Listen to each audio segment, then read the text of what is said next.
Once again, good morning to the students of class 12th B. And as you know, we're doing the chapter that is Evans-Streisand O-level. Okay, so we just started with the reading of it. And what we have read about is that who is Evans? Yes, he is a convict. He is in prison because he is kleptomaniac. He has this congenital disorder, that is, he cannot control himself from stealing. Okay, right? And here it is going to be an O-level German exam that he wants to appear for. So we've discussed it, why he wants to appear for it, what the arrangements the authorities have made. And it so turns out that Evans is the only student or the candidate who is appearing for this exam from this particular prison. And now the people who are there, the secretary of the examination board, he spoke with the governor regarding the arrangements, what all things, they need to be done, right? So regarding the exam and regarding the security, because an outsider is going to come. And so they're worried about the measures which are going to be there. Obviously, the securities, they are on very alert mode, because Evans has tried to escape from prison once again. And now they are worried that he might try to do it again. So his room is thoroughly searched. Any sharp object, any sharp material that he has, it is taken from him. They have instructions to take his razor away from him after he has shaved.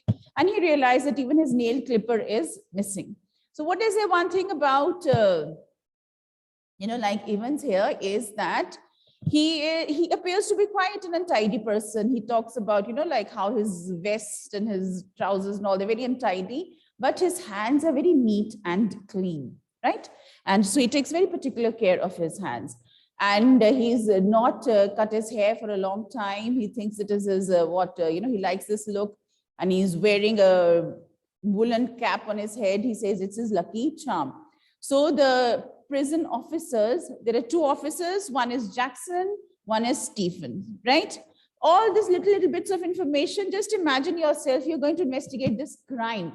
All this information is going to come in handy when you are going to solve the mystery, or yes, what is going to happen later on, right? So here, yes, so what is there? So Jackson and Stephen, they have searched the cell thoroughly. It has been bugged also, yes. So the bugging of the cell has taken place, is put the mics, the governor is going to listen.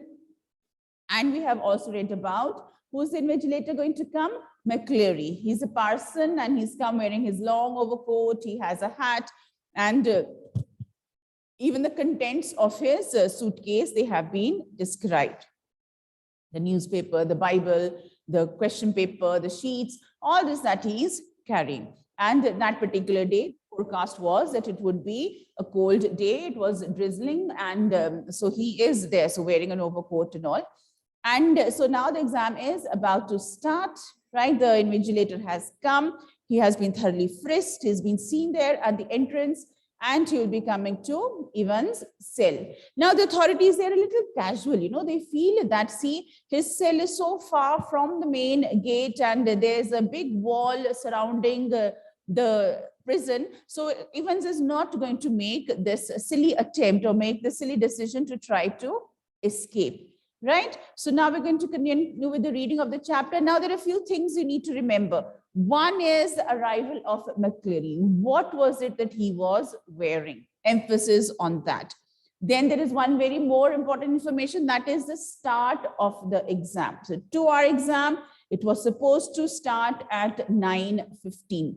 Then why, like, about, Evans' appearance? Right, his long hair, his very neat and clean manicured hands. Okay, all these little bits of information you are going to keep in your mind when we're going to solve the mystery, not exactly the mystery, or the problem that happens later on. Okay, right, so we'll continue. All of you look at the screen, please. And yes, once again, it's the end of the month, and today I'm going to be telling you about the students who are not regular in the classes. So please wake up. And of course, it's high time now that you started attending your classes, right? So let's see with the chapter here. And of course, those students who are here in the class right now, they are quite regular. Yes, and The other ones, irrespective of reminders, I don't know when they're going to come. So yes, so here, he's, the governor is wondering also that, am I being too cautious? Sorry. Why have I, putting up all these security measures and I'm being too cautious here? So Evans is not going to try to escape, but still not taking any risk. The governor has bugged his cell. He's got 2 officers going to be standing outside, right? And yes, so they're going to make all these arrangements that nothing untoward should happen. So the governor sat up sharply. It was all very very well getting rid of any potential weapon that Evans could have used. But what about McCleary? Who is McCleary? McCleary is the invigilator. They have checked Evans thoroughly. His cell has been checked thoroughly, but McCleary is the person who's going to come from outside. Have they checked him? Now, of course, when you are thinking about a problem, sometimes what happens, we tend to overthink. So the governor is being extra cautious. What if quite unwittingly, the innocent McCleary had brought in something himself? A jackknife, perhaps. And what if Evans held him hostage with such a weapon? So he says, what if McCleary brought something inside by mistake, innocently? He doesn't know that in the prison, you're not supposed to carry all these things. The governor reached for the phone. It was 9:12 a.m. The examinee and the invigilator had already been introduced by Stephens when Jackson came back and shouted to McCleary through the cell door, "Can you come outside a minute, sir? You too, Stephens." So, right, yes, Jackson and Stephens, they're the 2 officers. One of them is new, one of them is the older, experienced one. So he's gone inside and calling both of them outside, McCleary and the officer.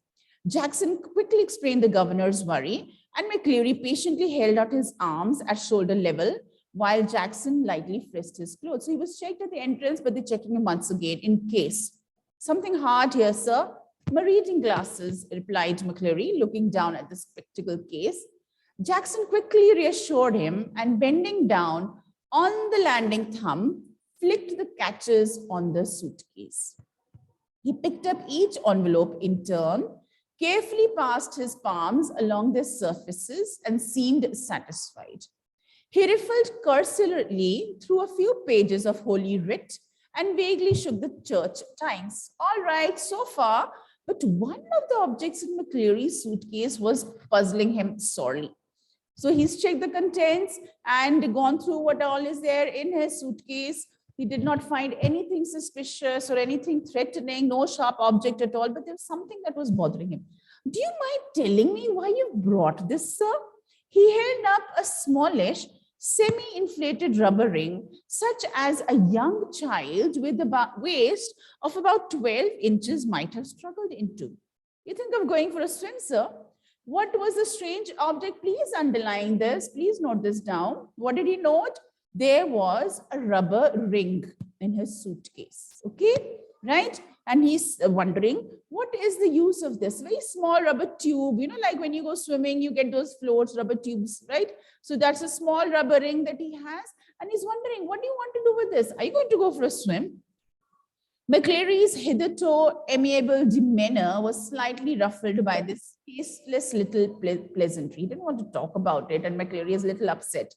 And he answered Jackson somewhat sourly, "If you must know, I suffer from hemorrhoids, and when I'm sitting down for any length of time," so he has a problem with hemorrhoids or piles, whatever you might call them, and so he cannot sit down for long, and he has a problem. So he says, "I need a cushion, or I need something soft to sit on." So he's brought this rubber tube. "Very sorry, sir. I didn't mean to." So he's embarrassed, Yes, Jackson. The embarrassment was still reddening Jackson's cheek when he found the paper knife at the bottom of the case. So he saw the paper knife also. Obviously, the invigilator has bought the paper knife to open the envelope, to take out the sheets. "I think I'd better keep this, though, if you don't mind, that is, sir." It was 9:18 a.m. before the governor heard their voices again, and it was clear that the examination was going to be more than a little late in getting underway. "You've got a watch?" "Yes, sir." I'll be telling you when to start and again when you have 5 minutes left. All right.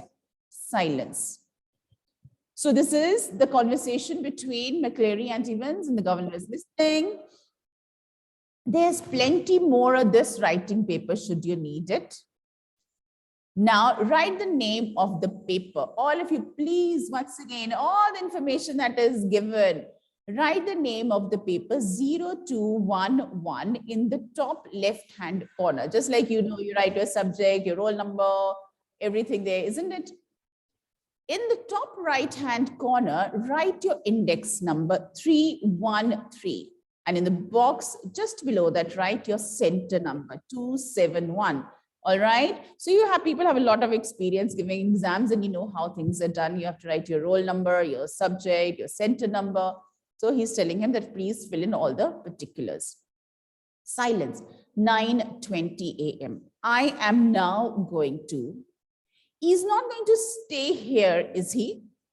I don't know about that, Stephens. Mr. Jackson's given me strict instructions too. Now the student, the candidate, that is Evans, who's appearing for the exam, and McCleary, both of them are in the cell or precaution ke liye or kaun hai present? Who is there? Stephens. Okay. Stephens is a new officer. Jackson has given him instructions. You have to be inside. Now, Evans is a little upset. Here I'm giving an exam and someone is going to be standing on my head all the time. No, no, no. How am I supposed to concentrate on my exam with someone breathing down my neck? Christ, sorry, sir, I didn't mean. So he says, how will I write? When someone is there constantly looking at me. The governor reached for the phone. Jackson, good. Get Stephens out of that cell, will you? I think perhaps we're overdoing things. So he's saying, yeah, just get him out. And I think so we're just getting too cautious. Let him come out. As you wish, sir. The governor heard the exchanges in the cell, heard the door clang once more, and heard McCleary announce that the examination had begun at last. It was 9:25 a.m. and there was a great calm. So the exam that was supposed to start at 9:15, what time did it begin? It began at 9:25. At 9:40 a.m., the examination board rang through, and the assistant secretary with special responsibilities for modern languages asked to speak to the governor. The examination had already started, no doubt. A quarter of an hour ago. Yes. Well, there was a correction slip which some fool had forgotten to place in the examination package. Very brief. Could the governor please? Now, yes, what all has happened here? In the exam? Yes, good morning, everyone. Good morning. Right. Wait. Yes, what all has happened? Can you tell me? Someone? Why you can say the governor was too cautious? Yes? Yes, Sanvinder, you want to give an answer? Okay. So why was he too cautious? Right, it is here that, yes, because he,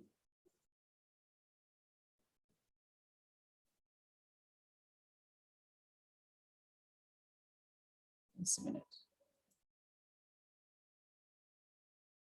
So the governor wanted to be very cautious that Evans did not try to escape. Secondly, yes, so he's there, you know, like the start of the exam. What was happened? Why was the exam delayed? Because McCleary had to be frisked again. The governor thought, oh my God, we've checked Evans, we've not checked McCleary thoroughly. So his checking, his frisking was done. And then, yes, what happened? That the governor had also given instructions that, or rather Jackson had given instructions that, yes, Stephens should stay inside. It was the other way around. And so he said that no, nobody else would be inside. Let the student and the invigilator be there. Now, one very important thing again here, please note down all these little details. 9:25, there was, you know, like the beginning of the exam. 9:40, there's a call. from the examination boards. What was the call? Now there's a correction in the question paper, right? So yes, so it's a common procedure. There might be a correction, and he said that someone forgot to put the correction slip in that envelope, which McCleary had. So please note down the changes. Now, could the governor please inform that what are the changes? Yes, of course. I'll put you straight through to Mr. Jackson in D Wing. Hold the line a minute. Was this the sort of thing the governor had feared? Was the phone call a fake, some signal, some secret message? But he could check on that immediately. Yes, he could check on that immediately. Koi fake call to nahi hai, right? He's very, alert. Nothing should go wrong. But he could check on that immediately. He dialed the number of the examination boards, but heard only the staccato bleeps of a line engaged. But then the line was engaged, wasn't it? Yes, not very intelligent that. So he called back on the number of the examination board, but what was he getting? He was getting that engaged tone, that beep beep sound of the engaged tone. Of course, the phone would be engaged because they're making calls. It's an exam day. It would be very busy line for that. 2 minutes later, he heard some whispered communications in the cell, and then McCleary's broad Scots voice. Will you please stop writing a wee while, Mr. Evans, and listen carefully? Right? So Jackson has got the information. He's conveyed the information to McCleary. Now McCleary is telling Evans, make the change. Candidates offering German 0211 should note the following correction. On page 3, line 15, the fourth word should read golden, not golden. And the whole phrase will therefore read zum golden loen, not zum golden loen. I will repeat that. So we don't know German. We don't know what this is there. Okay. We might try to learn these things here. Okay. So there was a correction, little correction, which is a normal procedure. The governor was also very worried. Fake call to nahi hai, galat kuch to nahi hai, information, kuch secret message to nahi hai. But then he called back the examination board, but it was busy over there, isn't it? The governor listened and smiled. He had taken German in the 6th form, and he remembered all about the agreements of adjectives. So yes, about their forms, yes. And this is also a very important piece of information. The governor knew German. Who was appearing for the German exam? Evans, right? And yes, so there was this communication. There's a proper, correction in the question paper on this page and this line that this word has to be changed. Okay. And so did McCleary by the sound of things, for the minister's pronunciation was most impressive. So the minister was also good in German, the way he spoke. But what about Evans? He probably didn't know what an adjective was. So the governor, when he's listening to the conversation or he's got to know about the correction, he's hearing McCleary speak, he's saying, wow, this man's German is very good, right? Obviously, he's come as an invigilator, so he should be good in that language. Then the governor could also understand German. There's only one person who could not understand, and that person is appearing for the exam. Starting with when his teacher was wishing him best of luck and all, so he couldn't even understand that basic also. The phone rang again, the magistrate's court. They needed a prison van and a couple of prison officers. Remand case. And within 2 minutes, the governor was wondering whether that could be a hoax. Hoax kya hota hai? False alarm, fake, right? He told himself not to be so silly. His imagination was beginning to run riot. Now, what are the things that have happened, right? After the start of the exam, first thing, yes, the exam was late. It was supposed to start at 9:15, started at 9:25. फिर जब exam start हुआ उसकी थोड़ी देर बाद 9:40, there was a call from the examination board that there's a correction. The correction was done. उसके बाद there's a second call, right? What was that call? It was from the magistrate's court. Right? They needed a prison van and a couple of prison officers. It's completely, what you can say, sensible or legitimate, like it's okay, fine here. right? Whatever requirement that they have. It's a prison, so they will be needing, right? They will be going for the remand, or they'll be going to the court, whatever is there. But yes, the governor is a little overthinking today. Evans, for the first quarter of an hour, Stephens had dutifully peered through the peephole at intervals of 1 minute or so. So what is Stephens' duty? That he was not inside, earlier he was inside, but he was sent out because he was making, yes, Evans a little uncomfortable. So the governor agreed. Now from outside the cell, he was looking inside again and again, ki everything is okay inside. Had dutifully peered through the peephole at intervals of 1 minute or so, and after that every 2 minutes. At 10:45 a.m., everything was still as all right as he looked through the peephole once more. It took 4 or 5 seconds, no more. What was the point? It was always more or less the same. So Evans, his pen between his lips, sat staring straight in front of him towards the door, seeking, it seemed, some sorely needed inspiration from somewhere. So Stephens, after 2-3 minutes, he's peeping inside again and again, or, like he's peeping in frequently, everything is okay. And when he looked inside, who was facing the door? Evans. Whose back is towards Stephens? The invigilator, okay? Now, whenever he looked inside, Evans would be sitting in the same pose. He had a pen in his mouth and he's just looking here and there for some kind of inspiration, because we know that Evans does not know German much, right? Now, yes. And opposite him, McCleary, seated slightly askew from the table now, his face in semi-profile. His hair, as Stephens had noticed earlier, amateurishly clipped pretty close to the scalp. Amateurishly, not very professionally done, not a very neat haircut, and his hair was there quite close to the scalp. His eyes behind the pebble lenses peering short-sightedly at the church Times. So he's reading the newspaper. His right index finger hooked beneath the narrow clerical collar, and the fingers of the left hand, the nails meticulously manicured, slowly stroking the short black beard. So what was it that Stephen could notice? Whenever he looked inside the peephole, what did he see? Evans was sitting there with a pen in his mouth and looking here and there, right? Waiting, okay, so that kind of an expression, a blank. And then what was McCleary doing?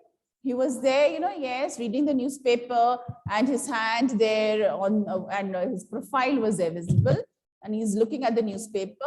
What is it noticeable about McCleary's hands also? Yes, that his hands are also very neat, very well manicured. What about his haircut? No, his haircut was not professionally, like it seems it was just cut roughly close to the scalp, his hair. And he was just reading the newspaper. Once again, no information are we going to overlook, okay? Every little detail we have to notice. Is it clear? Yes? At 10:50 a.m., the receiver crackled to life, and the governor realized he's almost forgotten Evans for a few minutes. Please, sir, a whisper. Please, sir, louder. Would you mind if I put a blanket around my shoulders? It's a bit barky in here, isn't it? There's one on my bunk here, sir. Be quick about it. So now he could hear that, yes, because the cell where Evans was, naturally it was quite cold and it was away from the sunlight and it was a cold day. And so what is Evans' request? That can I take a blanket? Can I wrap a blanket around myself? Okay. And I am, like feeling a little cold. Not a strange request at all. Right. So we'll continue tomorrow.